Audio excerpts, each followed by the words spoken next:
If you scroll through social media, it feels like a cultural war. Boomers versus Gen Z, millennials versus everyone. But there's a third group, quiet, observing, slightly amused. That's Generation X. Born between 1965 and 1980, Gen X is the forgotten middle child. Too young for the boomers' golden age. Too old to be the struggling youth. And they didn't become invisible by accident.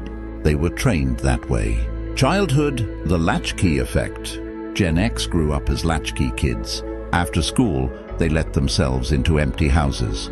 No supervision, no emotional check-ins, just silence. Psychologists call this benign neglect, not abuse, but emotional distance.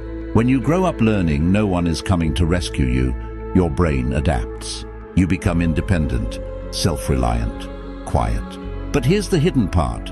You don't stop needing love. You just stop expecting it.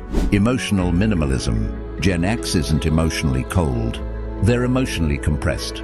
They learn to function through feelings instead of talking about them. Instead of "I'm overwhelmed," they say "I'm fine." Instead of dramatic love declarations, they fix your car, they show up, they handle problems.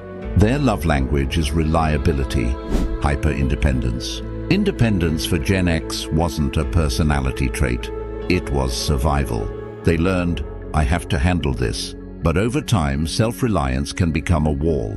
They struggle to ask for help, not because they don't care, but because vulnerability feels unfamiliar. The sandwich pressure. Now Gen X is in their 40s and 50s, caring for aging parents, supporting kids in a brutal economy, still expected to perform at work like nothing's happening. They don't post breakdowns, they just keep going.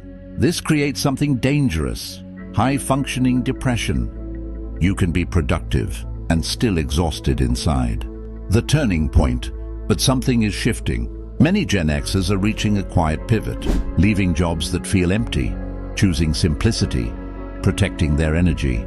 They're realizing strength doesn't mean silence. Independence doesn't mean isolation. You're allowed to need help. You're allowed to be tired.